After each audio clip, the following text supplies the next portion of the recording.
Bonjour, je suis Yves de Diffray et vous écoutez Mentor Stratégie, le podcast des entrepreneurs qui veulent apprendre et éviter des erreurs.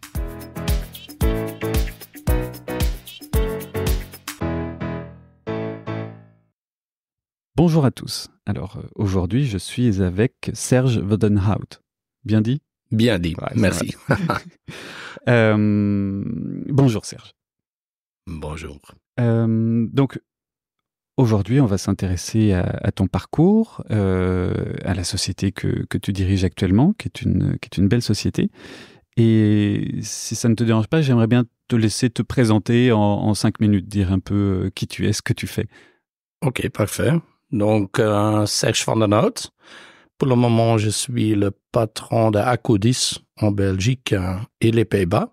Mm-hmm. Et à côté de ça, j'ai encore une autre casquette. Donc, je suis le président belge pour Adecco, qui est plutôt connu comme une entreprise qui fait du interim, temp and perm staffing. Moi, j'ai 52 ans.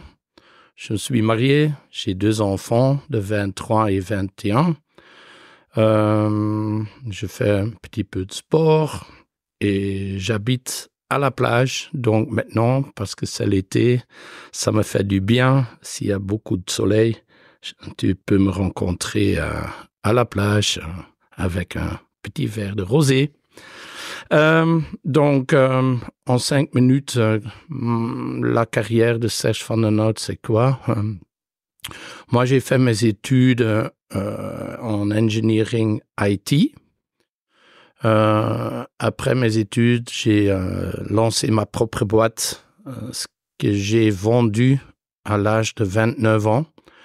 Donc là, j'avais vu qu'en IT, il y avait des grosses boîtes. Donc, c'était vraiment compliqué pour une petite boîte comme la mienne avec 9 personnes d'être compétitive. Donc, j'avais vendu la société et j'ai démarré comme team lead chez une entreprise qui s'appelle Fujitsu, peut-être connue. Oui. Et chez Fujitsu, j'ai fait pas mal de pre-sales et à la fin aussi delivery chez des sociétés comme Agfa-Gevaert, Alcatel-Lucent, Solvay, Daikin, où j'ai appris beaucoup. J'ai fait pas mal des études, des formations additionnelles sur gestion de projet Prince 2 ou Six Sigma, Black Belt. Et après, j'ai fait aussi Vlerik pour tout ce qui est management. Okay. Donc tout ça en Belgique, depuis le début. Tout ça en Belgique. Et à un certain moment, il y avait un Deutsche Telekom qui est venu et m'a présenté un rôle dans le board T-Systems à ce moment-là. C'était un COO, disons ça, en Belgique. Après, c'était Benelux. Après, j'ai géré MEA. Et à la fin, les 5 années, les dernières 5 années, j'étais responsable mondial pour gérer T-Systems au niveau opérationnel et au niveau global account. Donc là, j'ai voyagé beaucoup. J'étais autour du monde presque tout le temps et j'étais pas à la maison. Ouais. Et là, tu avais quel âge? 40. 40. Ouais. 40, donc tes enfants avaient 8-10 ans, quoi. Yeah, à peu près, ouais. À peu près, ouais. Donc, après, j'ai dit, OK, maintenant, je veux rentrer en Belgique parce que une des raisons était les enfants et la famille. Autre chose était que ma vie était vraiment dans l'avion et à un certain moment, ça suffit. Donc, il y avait un headhunter qui m'a chassé pour gérer AK Technologies, qui était une société d'engineering en Benelux, avec à peu près 400-450 personnes, où il y avait un vrai problème de croissance et profit. Et aussi, ils avaient un problème avec les employés qui restaient pas dans la société. Donc, il y avait plus que 35% des gens qui partaient chaque année. Ouf. Donc, là, j'ai pris en avril 2018 le rôle de CEO AKA Technologies et j'ai fait un changement presque complet. J'ai renouvelé le board. On a mis en place une stratégie pour le sense of belonging des employés. Oui. Pour la croissance, donc j'ai mis vraiment en place une stratégie de vente aussi. Et après, tout ce qui est innovation, où tu vois ici aussi le chien robot, par exemple, maintenant. Ouais. Mais ça, on va en parler après, parce que ça m'intéresse. Ça t'intéresse, parfait. Donc, et il y a 2 ans maintenant où Adecco Group a acheté AK Technologies. Et là, j'ai fait l'intégration de AK Technologies et Modis en Belgique et aux Pays-Bas. Donc maintenant, je suis patron de Acodis Benelux, où on a à peu près 2000 ingénieurs sur travail dans cette industrie. Et je pense qu'Adecco Group a bien aimé ce que j'ai fait. Donc maintenant, je suis aussi depuis mai l'année passée, le titre, c'est Country President Adecco Group Belgium, mais c'est juste, OK, responsable pour... oui, pour le pays. Le pays, quoi. Enfin, juste... c'est beaucoup. Okay. Donc, ça, c'est moi. Ouais. En chouette. 5 minutes, j'espère. Donc, pile. Et Adecco, c'est pas forcément une marque connue du grand public, mais c'est une très, très grosse boîte, Adecco Group. Hein. Ouais. Donc, Adecco Group, ils font à peu près 25 milliards d'euros autour du monde. C'est une société suisse qui est aussi sur la bourse. La marque est vraiment connue comme une entreprise d'intérim, comme Randstad, Manpower, des entreprises comme ça. Pour moi, c'était difficile à comprendre pourquoi ils ont acheté AK. Parce que ça, c'est un autre monde, c'est un métier complètement différent. Mais quand je vois maintenant comment on travaille, c'est vraiment, on a pas mal des opportunités ensemble en blue collar et white collar work. Donc, le total, ça fait oui, du sens. C'est assez complémentaire. Et donc, il peut y avoir des synergies croisées de clients aussi. Tout à fait. Ouais, commercialement. Et donc, tu disais que tes défis, quand tu es arrivé à AK, devenu Acodis, c'était à la fois la fidélisation des équipes et donc avec tu disais, belonging, sentiment d'appartenance et le développement de la croissance. Il y a eu des années Covid entre-temps, il y a eu pas mal de défis. Ça a été? C'était challenging, hein? Ah oui, ça. Ben oui, on n'a jamais mis des personnes en chômage technique, par exemple. Jamais auparavant. Maintenant, on avait presque 600 personnes en chômage pendant le Covid. On a immédiatement installé tout ce qui a les services digitaux avec Teams et tout ça, comme toutes les autres entreprises. Et nous avons mis en place aussi une structure et un projet sur le well-being des gens. Parce nous avons vu que parce que ils ont pas rencontré à la machine café comme auparavant, mais maintenant plutôt digital, c'est pas vraiment le même. Oui. Et donc on n'a pas le chit-chat. Ouais, pas de chit-chat, mais aussi pas le sentiment est différent quand tu parles à ton écran à la maison. Oui. Donc nous avons on a créé un partenariat avec Securex aussi. Et mais c'était un challenge, hein, en tout cas. Après, il y avait aussi le support de gouvernement et tout ça. Oui. Parce qu'à la fin, c'est une entreprise qui se trouve sur la bourse, donc il faut aussi délivrer ses résultats pour les shareholders. Mais je peux dire, et je suis fier de ça, qu'on n'a pas vraiment perdu des gens. On a continué à croître, Et aujourd'hui, donc quand je suis démarré, on était à 450 personnes. Maintenant, nous sommes à 2000. Ouf. Donc, c'est une belle progression. C'est une belle progression. En 6 ans. Plus nous sommes profitables. Donc, c'est une entreprise très saine. Et ouais, sur ça, je suis très fier, pour être honnête. Oui, je comprends. Et le taux de départ, c'était 35%, c'est... Maintenant, c'est 16. Oui, c'est déjà divisé par 2. Donc, il y a 5% où ce sont nous qui décident. Donc, s'il y a des gens qui performent pas, OK, c'est nous qui décident. Oui.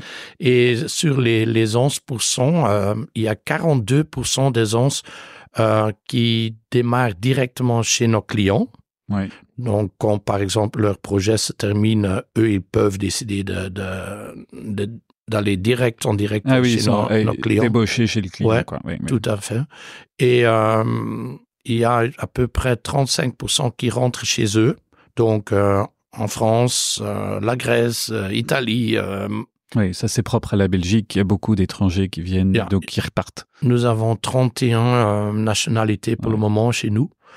Et il y a, disons, une dizaine % qui s'en va parce qu'il y a des autres opportunités ailleurs, un salaire qui est mieux ou n'importe quoi. Oui, c'est ça. Donc, c'est 10% de 11%, donc ça fait 1%. Ça fait rien. Chez nous, ça fait presque rien. Nous avons un benchmark sur les salaires et tout ça. Et quand tu viens ici, tu sais que tu vas recevoir une offre qui est bien. Qui est bien pour le marché. Yeah. Ça, c'est un beau succès déjà aussi. Yeah. En plus du développement. Yeah. Et je me demandais, parce que il y a eu des temps de crise, certes Covid ou autre. Là, tout le monde ne le dit pas, mais moi, en tout cas, de mon vécu entrepreneurial, je sens qu'on rentre aussi quand même dans une période de crise un peu économique ou de turbulence, en tout cas, où c'est du start and stop. Comment est-ce que tu gères dans ces cas-là? Quelles sont, tu vois, quand la tempête arrive, quelles sont tes priorités?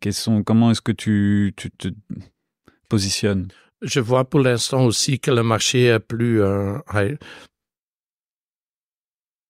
ça s'arrête pas, mais c'est moins de croissance qu'avant.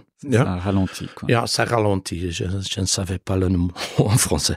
Mais chez nous, nous sommes organisés par industrie. Donc, nous délivrons des services à cette industrie. Okay. Dont il y a le life science, par exemple, ou la défense, l'aéro, railway et encore 3 autres. Mais ce qu'on voit, c'est si un des industries a plus se ralentit, oui. Il y a des autres industries où il y a vraiment une croissance. Donc, pendant le Covid, nous avons vraiment vu un ralentissement sur tout ce qui est avionics, tout ce qui est les avions et tout ça. Oui. Et au même moment, il y a une croissance dans life science. Oui, logique, on va faire des médicaments. Voilà. Donc, ce qu'on a fait là, c'était vraiment de regarder quels sont les experts qui sont là au niveau avionics ou des choses dans l'aérospatial, et quelles sont les formations qu'on peut les donner, GXP, des choses comme ça, pour les former vers la life science. Donc, convertir, oui. Convertir. Là, nous avons converti à peu près 80 personnes qui sont maintenant encore en train de travailler dans life science. Et après, nous avons une académie nous avons mis en place où les gens peuvent se former, faire des nouveaux métiers. Et à côté de ça, il y a des competence centers et tout ça où les gens peuvent se rencontrer ensemble pour améliorer leurs connaissances sur quelques sujets. Donc, dans l'avenir, s'il y a des autres projets, que eux ils peuvent y aller et continuer avec leur métier chez nous.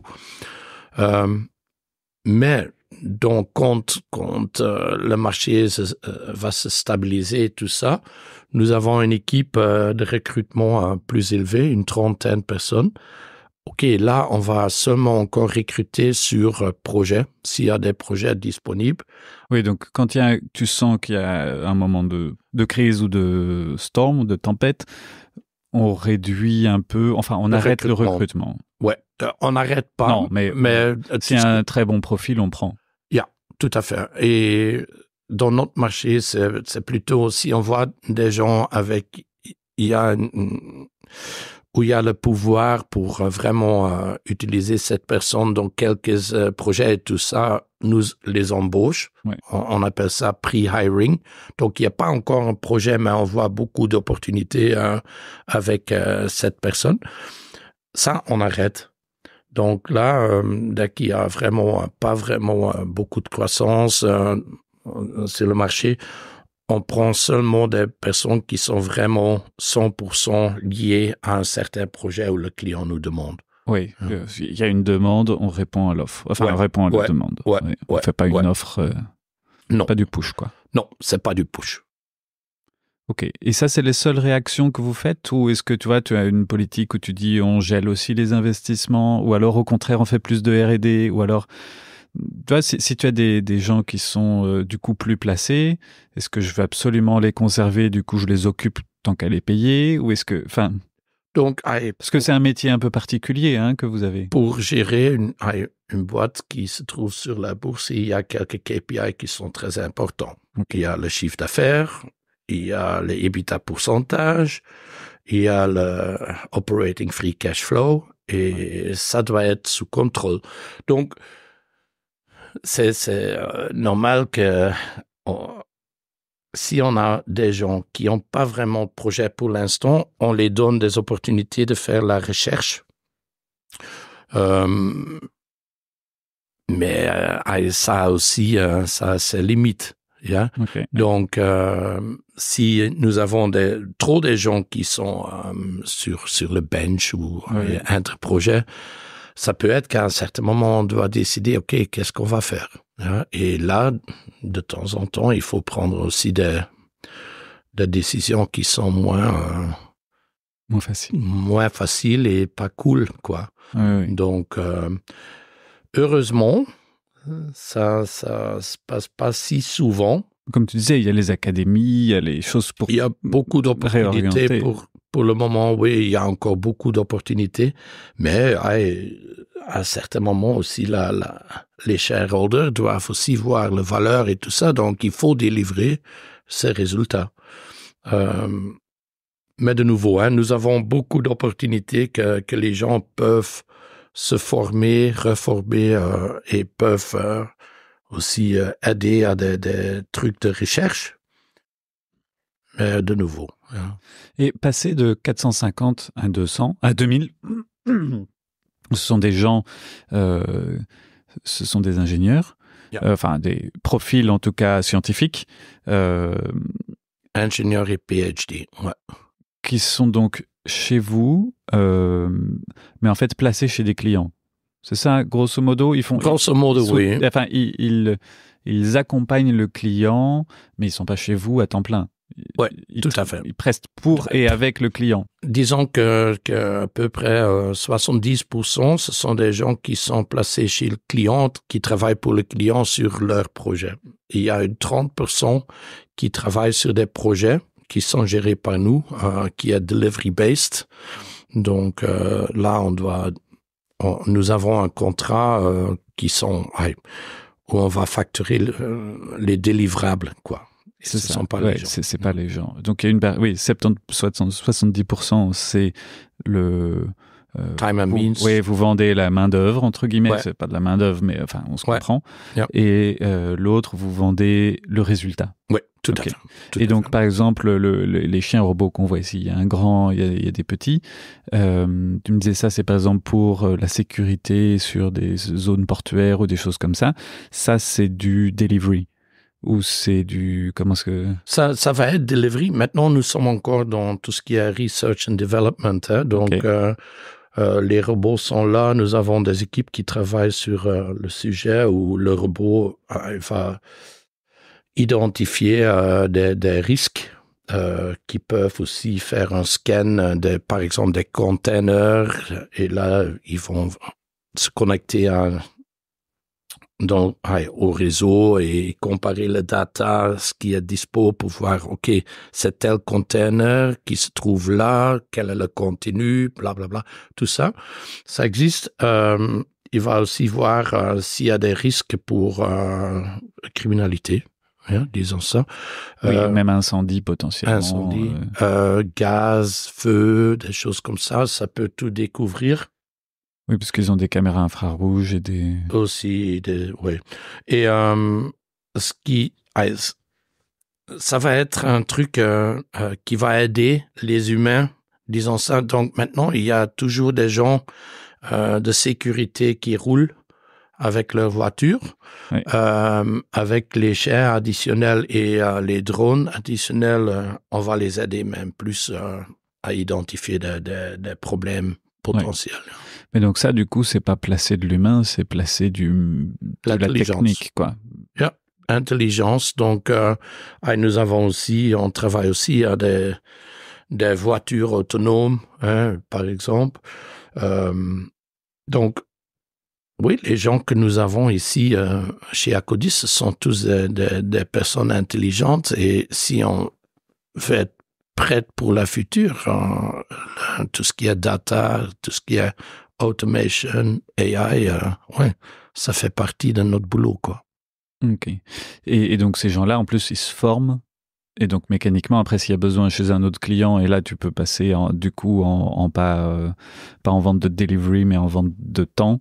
Eh ben, tu vends des compétences qu'il a acquises sur un projet que vous allez vendre aussi. Oui, ça c'est l'idée. Ouais, okay. Tout à fait.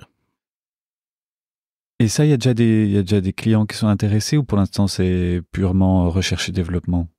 Il y a un truc qui dit, il y a un petit document avec le titre NDA. Ah, donc tu signes ça seulement s'il y a vraiment l'intérêt. Donc, je vais pas pitcher un robot tout de suite.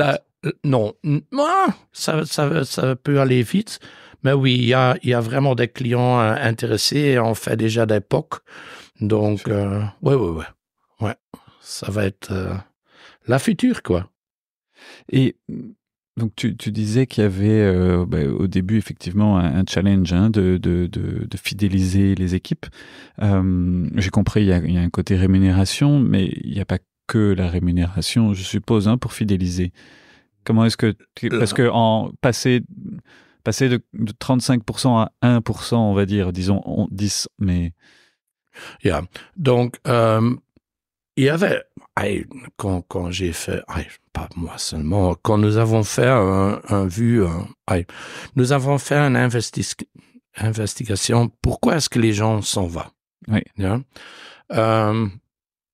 Il y avait quelques raisons, mais pour moi, le problème le plus élevé à ce moment-là était, il manquait beaucoup de communication. Il n'y avait pas d'intranet, il n'y avait pas de personne qui était responsable pour gérer le trajet RH. Oui. Ah oui. Il n'y avait pas de career path. Donc, quand les gens commencent à travailler chez Acodis, il n'y avait pas un plan. Qu'est-ce qu'ils vont faire dans 2, 3, 4 ans? Donc, pas un plan de formation non plus. Plus, si les gens étaient sur site, c'était bien. Ils envoient leur timesheet, on fait la facturation, mais rien de plus, quoi. Oui, donc dans ce cas, ils étaient pas c'est comme s'ils n'étaient pas dans votre boîte. Ils étaient placés chez l'autre, mais... Complètement déconnectés. Ouais. Donc, nous avons mis en place un intranet, quelques trucs sur le portable aussi. Moi, j'ai implémenté une équipe avec des HR Business Partners qui étaient liés avec... les consultants, plus les business managers, on a revu leurs responsabilités, et là, nous avons mis aussi plus de responsabilités sur la gestion de leurs consultants. OK, ce sont des personnes qui sont très commerciales, qui doivent s'occuper du client, mais à la fin, le client va être seulement heureux si les consultants sont aussi heureux. Oui. Donc, s'ils ont les bonnes formations au bon moment, s'ils ont le... Yeah. Je suppose que quand on prend quelqu'un chez vous, ce qui est intéressant, c'est qu'on ne prend pas juste quelqu'un qu'on a recruté comme ça. C'est qu'en fait, on prend quelqu'un parce que derrière, il y a l'appui d'une société qui va pouvoir venir avec éventuellement des idées complémentaires parce que il n'y a pas qu'une personne, il y a un groupe derrière. Yeah, ça c'est vrai.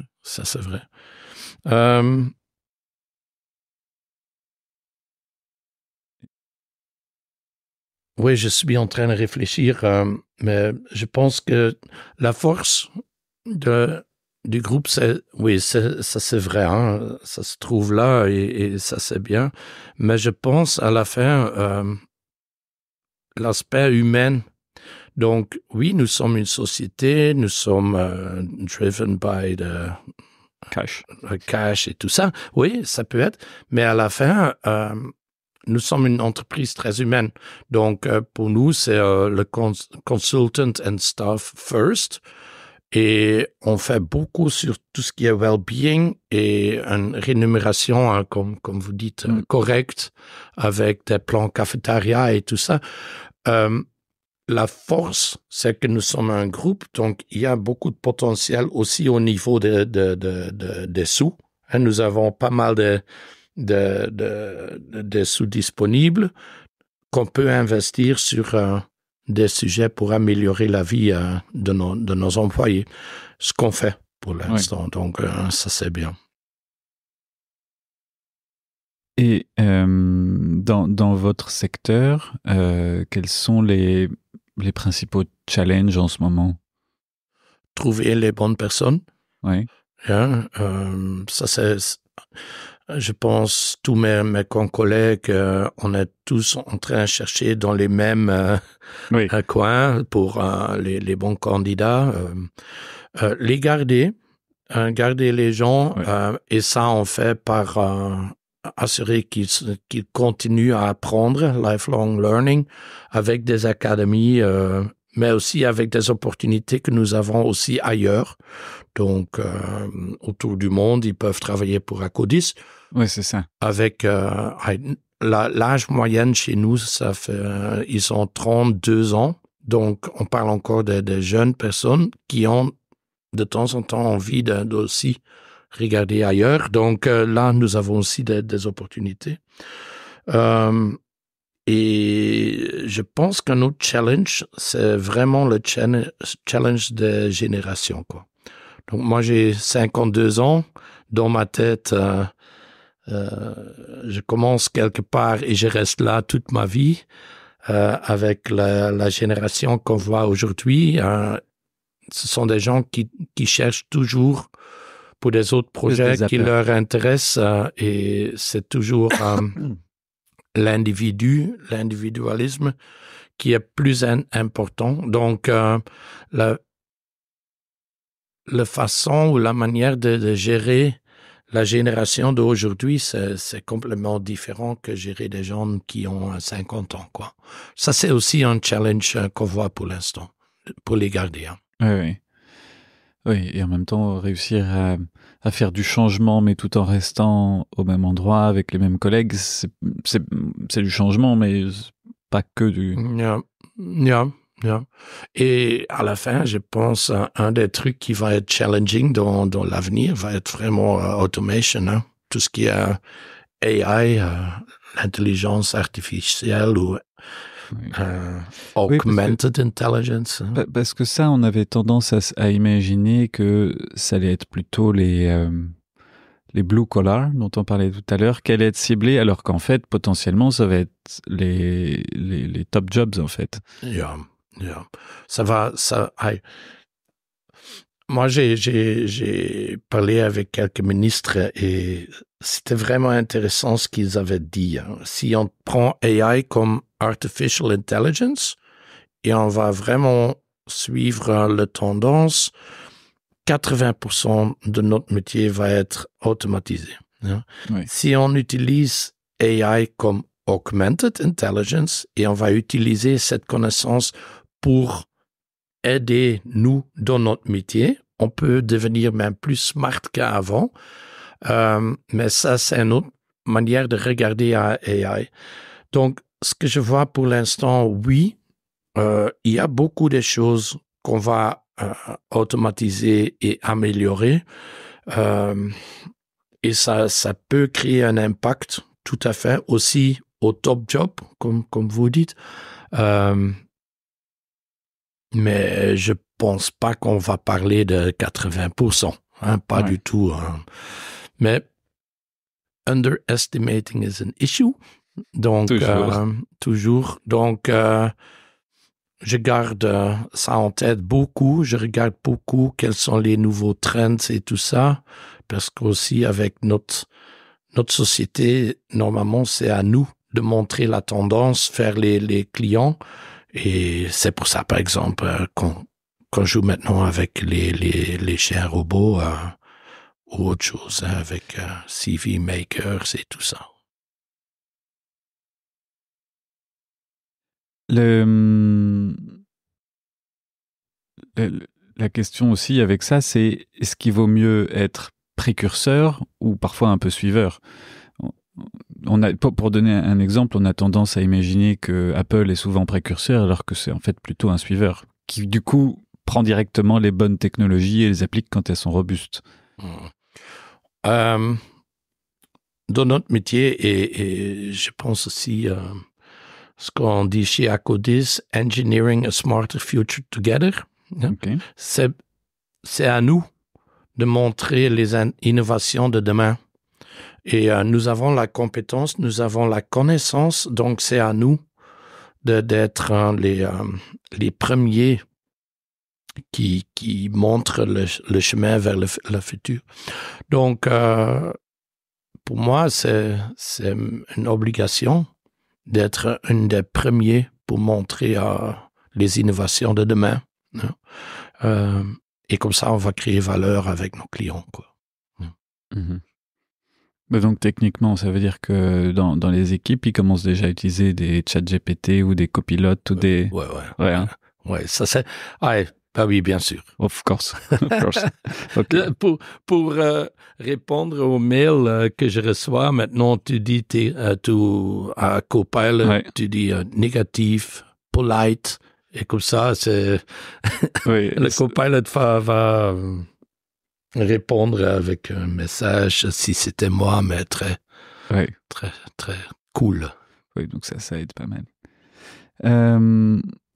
Si on revient plus sur toi en tant qu'entrepreneur, est-ce que tu arriverais à me dire 3 choses que tu as apprises au fur et à mesure de ta carrière et qui te semblent un peu essentielles pour pouvoir gérer une société?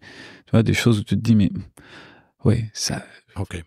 Donc, mes 2 parents étaient self-employed eux-mêmes, des entrepreneurs. Donc, moi, j'ai jamais connu une autre vie qu'une vie entrepreneuriale. J'ai reçu ça comme nourriture, je pense. Pour créer un succès comme entrepreneur, premier, c'est la passion. Donc, tu dois être vraiment intéressé dans le sujet. Ça te donne énergie. Deuxième, c'est vraiment never give up. Tu vas avoir des erreurs, tu vas avoir de temps en temps, tu vas dire non de Dieu, c'est vraiment pas bon, blablabla. Mais continue. À un certain moment, ça va marcher. Et troisième fois, tu dois être intelligent aussi. C'est pas parce que tu aimes bien une chose que aussi le marché l'aime bien. Donc, c'est important de choisir où tu veux jouer le jeu et où tu veux créer le succès. Et dès que tu es successful et ça grandit, c'est d'être avec des employés autour de toi qui sont vraiment bien. Donc, il n'y a pas de place pour avoir des personnes autour de vous qui fonctionnent pas avec vous. Yeah. Donc, aussi aujourd'hui, ma vraie valeur, c'est mon équipe. on fait toujours le test, quelles sont les couleurs et tout ça, ça s'appelle le disque et tout ça. Mais c'est important, comme patron d'une société, d'avoir une équipe autour de toi qui est bien équilibrée et qui believe in where you want to go to. Donc, qui te suit. Oui. Mais ça, c'est pas forcément évident, parce que, imaginons, bon, parfois, la vision du CEO, elle est claire, et tout le monde se dit, ben oui, c'est ça qu'il faut faire. Mais quand on navigue en eau trouble, pour reprendre la métaphore de la tempête, quand on sait pas trop, bon, le CEO, il doit décider, mais il peut y avoir des gens qui sont pas d'accord. Comment est-ce que ça se passe dans ces cas-là? Tu dis, oui, mais t'es d'accord quand même, ou t'écoutes? Il y a...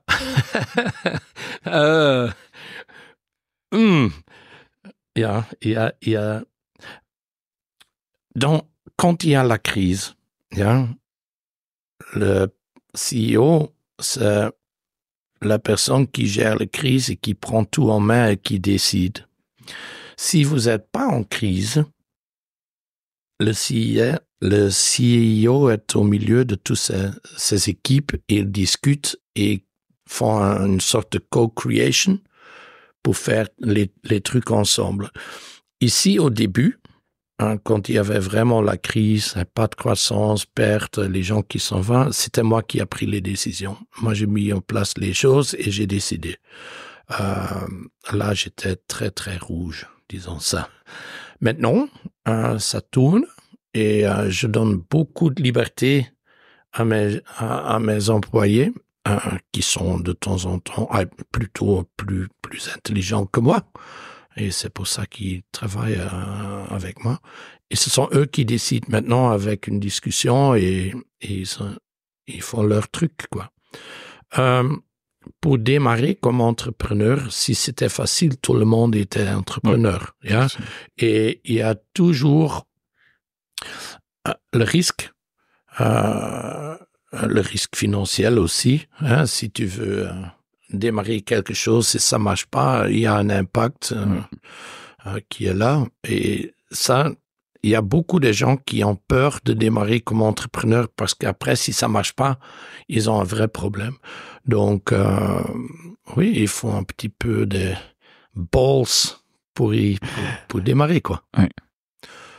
Et après, s'il y a des investisseurs et tout ça, ça peut t'aider aussi, hein, naturellement. Oui, le risque est divisé avec plusieurs personnes. Voilà. Et d'autant plus quand on est en bourse. Ouais, mais là, ouais. ça crée d'autres contraintes. Ouais.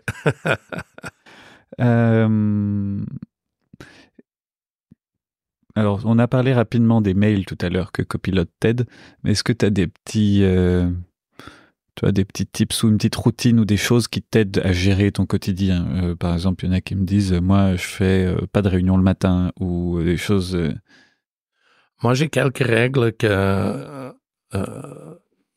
j'ai implémentées, pas pour moi-même, mais pour mes employés. Oui.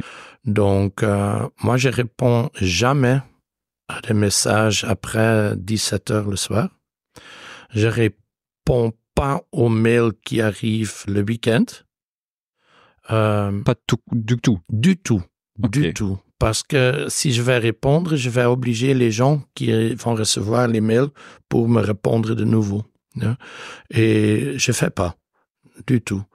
Donc, du coup, il faut qu'ils le renvoient un lundi. Ouais. S'il y a vraiment une crise à gauche ou à droite, ils ont mon numéro, ils m'appellent. Mais non, je fais pas. Le matin, je vais marcher avec mon chien. Oui. Ça, je fais chaque fois à 7 heures le matin. Ça m'aide aussi. Ça me donne beaucoup de... comment tu dis ça? Silence. De calme, de paisibilité. Dans ma tête aussi. Et comme ça, je peux réfléchir. C'est un peu une méditation. À peu près, peut-être. Nager, courir.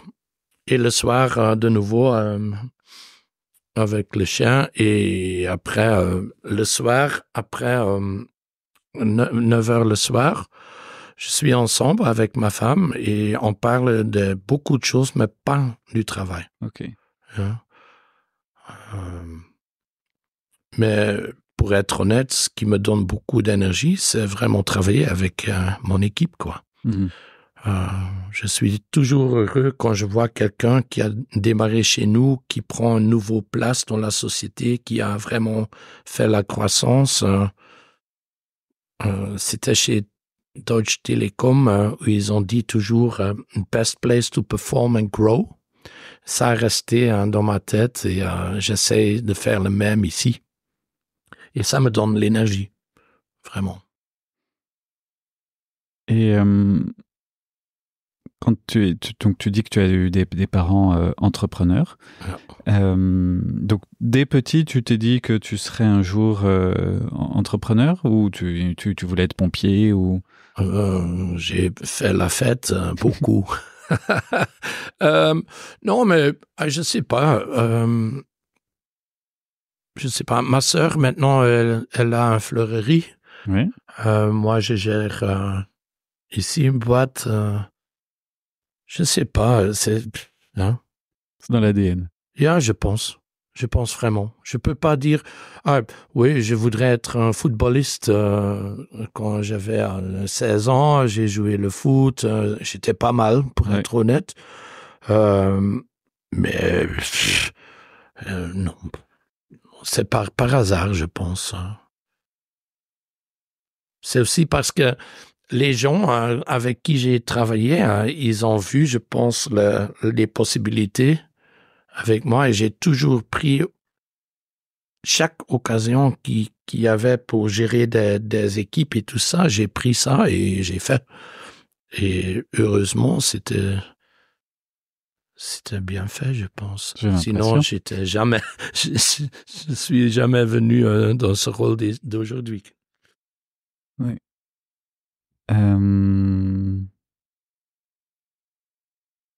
Et comment est-ce qu'on fait avec... je reviens un petit peu sur l'aspect... Bon, le CEO, il gère tout seul quand il y a la crise, mais quand ça va bien, on fait avec l'équipe. Mais comment est-ce qu'on fait pour que ces idées-là émergent de l'équipe, tu vois, qui puissent créer ensemble, co-créer? Je vais donner un petit secret. Yeah. Chouette. Donc, quand je suis venu, et j'ai vu les problèmes à gauche et à droite, j'ai pris un coach externe qui je connais, qui a géré Bayer auparavant. Et j'ai dit, Marcus, je vois ça, papa. Moi, je pense que on doit faire ça. Et lui, il a challengé. À la fin, c'était un plan qui était pas mal. Donc, moi, j'ai invité mon board externe dans un endroit qui était vraiment bien chouette. Et j'ai invité mon coach externe avec moi. Et j'ai fait exactement le même comme j'ai fait avec le coach. Oui. Et à un certain moment, quand on a tout discuté, après 3 jours, le plan que nous avons créé entre mon coach et moi est devenu le plan de notre équipe. Donc, ils avaient l'idée que c'était leur plan. Et donc, ils étaient très, très, très motivés à mettre ça en place. Tu vois, à droite, et OK, les gens, les auditeurs n'entendent pas. Mais là aussi, il y a un plan one-pager, et tu vois, en bas, tous les gens, ils ont signé. Donc, c'est leur plan qu'ils exécutent. Et après, tu fais des KPI derrière et tout ça, et tu fais un suivi, mais c'est leur plan à eux. Oui. Ils ont participé à l'élaboration du plan, donc ils sont d'accord. Voilà. Et c'est comme ça que je fais. C'est un petit secret. C'est pas chaque fois que toutes les idées viennent de moi-même. Oui, il faut accepter que ça change. Tout à fait. Mais donc, et ça fonctionne. Comme aujourd'hui. Et naturellement, il y a aussi des autres trucs. On doit mettre en place un proxy pour les gens que eux ils peuvent décider eux-mêmes. Tu les donnes le pouvoir sur telle chose, oui, jusqu'à oui. Donc il y a une certaine liberté et tout ça, mais ça commence avec avoir la confiance. Et eux, ils ont confiance à moi. Moi, j'ai confiance à eux. Et teamwork, ça commence avec ça. Hein. Mais ils savent aussi que, par exemple, pendant le Covid, là, c'était une crise. Là, moi, je prends le main. Je dis, OK, maintenant, on va mettre en place une équipe projet pour gérer la crise. Je veux avoir une équipe pour la santé, blablabla. Et là, je prends aussi, et ils me laissent prendre parce qu'ils ont aussi la confiance à leur patron. C'est ça. Donc, mais après, par contre, l'équipe, je sais pas, une team spécifique, elle a la liberté d'agir dans son domaine ensuite. Tout à fait. Tout à fait. Donc, yeah. Tu as parlé de coach. Comment est-ce que tu fais justement pour progresser? Tu essaies de trouver des coachs, des mentors, ou tu lis beaucoup, ou comment est-ce que... Moi, j'aime bien lire des livres. Hein. Donc, je suis encore un ancien mec. J'entends de temps en temps un podcast, mais je suis plutôt un mec de livres. Et j'utilise des coachs externes. Yeah. Okay. Et il y a des coachs sur le bien-être, hein. Il y a des coachs vraiment sur gérer la finance d'une boîte, quelles sont les choses qu'on doit changer. Mais il y a aussi des coachs qui me challengent beaucoup sur mon avenir. Yeah. Okay. Donc, est-ce que moi, c'est une boîte maintenant que je gère de plus que 500 millions d'euros. Il n'y a pas si beaucoup de boîtes en Belgique d'une taille comme ça. Donc, il y a des gens qui m'aident pour voir, OK, quel va être ton next step? Oui. Parce qu'à un certain moment... Pouvant continuer à habiter au bord de la mer. Yeah. Ça, c'est dur. Ça, c'est dur. Mais, ben oui, il y a aussi un certain... période que tu peux rester CEO et après tu dois faire un next step et après 6 ans, ça devient chaud aussi. Oui. Donc, même moi, je dois maintenant réfléchir qu'est-ce que je vais faire dans l'avenir. Donc, on verra. Oui, mais il faut effectivement continuer à se challenger parce que sinon, tout à fait. On reste... Et moi, j'ai fait encore un truc très cool avec un coach sur tout ce qui est influencing. OK. Et parce que dans le rôle que j'ai, il y a beaucoup de trucs où tu dois influencer les employés ou les clients, n'importe quoi. Et il y a quelques méthodes, comment vous pouvez le faire. Et il y a un coach qui m'a beaucoup appris. Et j'ai bien aimé ça. C'est... pendant les discussions maintenant, c'est le métier review de mes collègues pour voir comment est-ce qu'ils fonctionnent et tout ça. Et j'utilise ça pour essayer si ça fonctionne ou pas et je m'amuse avec ça. Donc, non, j'utilise pas mal de coachs et je donne ça aussi à mes collègues. Donc, tous mes direct reports et les N-2 reçoivent aussi coaching par équipe, coaching individuel pour les N-1 et je vois que ça les aide aussi. Oui, et donc s'ils sont plus forts, c'est mieux pour tout le monde. Donc, Tout à fait, tout à fait. Il y a quelques personnes où je vois vraiment un avenir dans ma siège. Et moi, j'ai donné des cours vlériques à eux pour se former dans tout ce qui est stratégie et tout ça. Donc, il est nécessaire de faire des investissements aussi pour ton succession planning. Hein. Oui. Donc, ouais. Et peut-être pour aller sur un aspect plus personnel, donc tu m'as parlé un petit peu de ton équilibre privé, de ce qui te ressource. Et comment est-ce que tu vois ça? Parce que j'ai l'impression que tu sanctuarises un petit peu la vie personnelle, la vie privée, en essayant de pas parler boulot, en essayant de pas travailler le week-end, des choses comme ça.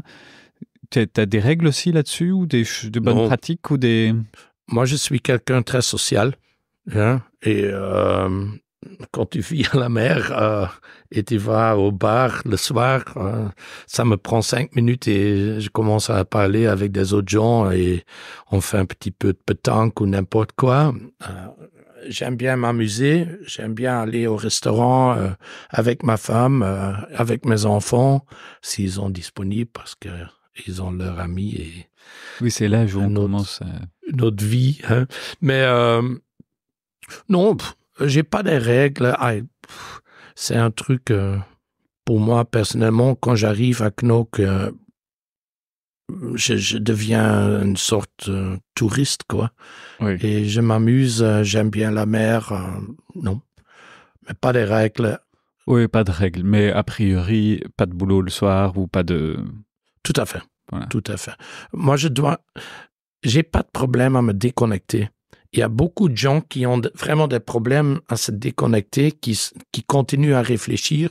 J'ai eu un cas où une dame, qu'elle est en train de dormir, qu'à un certain moment, elle a une idée, elle va écrire un truc sur un papier et elle va dormir de nouveau. Moi, j'ai pas ces problèmes-là. Oui, tu dors. Du tout. Dès que je pars, j'arrive à ma maison, je me suis déconnecté. Ça, c'est bien. C'est bien. Je sais pas comment j'ai fait, mais j'ai fait. Et du coup, qu'est-ce qui te fait que, tu vois, quand tu te lèves le matin, à l'inverse, pour retourner au travail, qu'est-ce qui fait que tu te dis, waouh, youpi, enfin, une autre journée encore, Ça arrive jamais. Ça, non. Zut, non, mais je vois, tu as l'air triste. Non, du tout. Le matin, quand je suis dans ma voiture, et ça dépend, hein, si je vais à Zaltbommel ou à Bruxelles, je suis toujours entre 2 et 3 heures dans la voiture. Okay. Et là, j'ai beaucoup de temps pour réfléchir. Et après, mon secrétaire, elle assure que j'ai des heures libres parce que dès que j'arrive dans le bâtiment, les gens ils viennent pour m'en parler. Hein. Et c'est ça ce qui me donne l'énergie. J'aime bien, pour le moment, travailler avec mes équipes et j'aime bien être entre eux, quoi. Hein. Donc... Non, mais ce qu'ils viennent dire en général, c'est qu'ils viennent pas annoncer plein de bonnes nouvelles. Ils viennent dire, j'ai un problème sur ça ou... Non, pas seulement. Ouais, ok, ils viennent souvent avec des questions, des demandes ou un petit peu pour renseigner. Mais il y a aussi pas mal de choses où ils disent, dis, on va travailler sur ça ou nous avons gagné ça. Non. Oui, et là, du coup, tu sens l'entreprise depuis le cœur, quoi. Ouais, tout à fait. Et ça me donne l'énergie, ça me motive. Donc, le matin, ok, il y a aussi des réunions. Je dis non de Dieu, j'ai pas envie de le faire, mais il faut. Mais ça, c'est avec tout, chaque métier, quoi. Oui. Mais moi, j'ai pas vraiment beaucoup de problèmes à me motiver le matin. Est-ce qu'il y a peut-être pour finir, un sujet ou quelque chose qu'on n'a pas abordé où tu te dis mais ça c'est important comme message quand même pour un entrepreneur soit qui se lance ou soit qui est déjà lancé dans sa carrière, mais voilà, quelque chose qui est important à entendre ou à connaître? Moi je pense vraiment qu'un succès c'est quelque chose que tu peux gérer. Hein? C'est pas qu'à un certain moment ça arrive et seulement, Euromillions, c'est par hasard. Mais même un rôle comme patron d'une entreprise comme celle-ci, si tu travailles fort, tu utilises ton intelligence, tout est possible. Donc, le succès est vraiment gérable. Faut être juste intelligent à quelle décision vous prenez pendant ta carrière. Et comme entrepreneur, j'ai dit, si tu ne sais pas, tu vas jamais savoir. C'est important que si vous avez 60 ans et vous regardez derrière vous, ce que vous êtes Will you regret the fact that you didn't do it? Oui, Ouais, c'est ça. c'est ça. Arrêter? Yeah, tout à fait.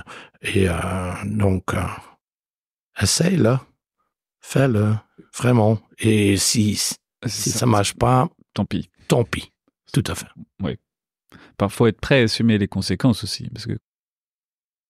Yeah, mais si tu vas toujours penser à des conséquences, tu vas jamais le faire. Oui. Ça va. Allez. On finit là-dessus alors. On va prendre un café, hein? Oui, ça va. Merci beaucoup. OK. Pour soutenir l'initiative et pour continuer à entendre plus d'interviews, s'il vous plaît, partagez ce podcast et mettez-lui 5 étoiles. Cela me permet de continuer à enregistrer et diffuser cette sagesse collective. Merci d'être toujours plus nombreux à vous abonner et à bientôt sur Mentor Stratégie.